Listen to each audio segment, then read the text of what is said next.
মন্দারমণি এসে পৌঁছানোর পরে প্রথমে আমরা হোটেলটা ঠিক করে ফেললাম। আর হোটেল ঠিক করে যখন হোটেলে ঢুকলাম, তারপরেই মেয়েদের বায়না শুরু হয়ে গেল ওরা কতক্ষণে সমুদ্রে স্নান করতে নামবে। আর সত্যি বলতে কি, ওদের বায়নাটা ছিল জোরে আর আমার বায়না ছিল মনে মনে। আমিও ভাবছিলাম, উফ, কতদিন সমুদ্র দেখিনি। এই দেখো, মাত্র 1 বছর আগে সমুদ্র থেকে ঘুরে গেলাম। আমি বরাবরই সমুদ্র ভালোবাসি, তাই তাড়াতাড়ি মেয়েদের সঙ্গে ড্রেস চেঞ্জ করে আমিও চলে গেলাম সমুদ্রেতে।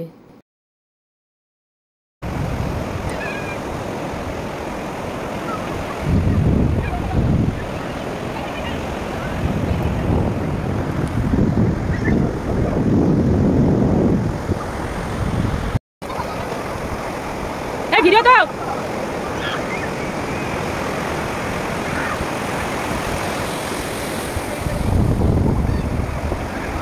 আর আমরা যখন গিয়েছিলাম জল তখন অনেকটা দূরে ছিল।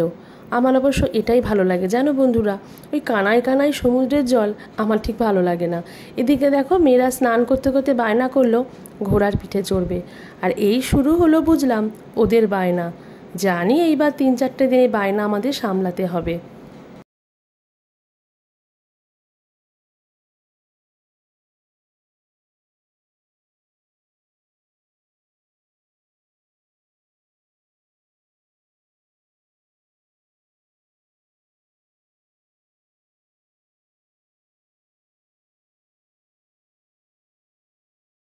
তবে এরাও আছে জানো তো বন্ধুরা, যেখানে বাচ্চা দেখবে ইচ্ছা করে ঘটা কেনে এদিক ওদিক করবে।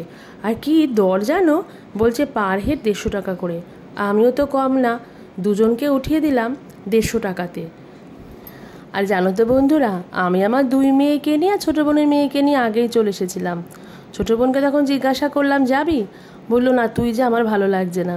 আমি জানি যতই হোক নিজের মেয়েকে সমুদ্রে ছেড়ে কতক্ষণ থাকতে পারবে ও নিশ্চিন্তে, তাই বেশিক্ষণ আর সময় নিল না। এই মিনিট 20 পরেই ও চলে আসলো। আর যেই না ওকে দেখলাম, ওর হাতে ফোনটা দিয়েই ছুটে গেলাম সমুদ্রে।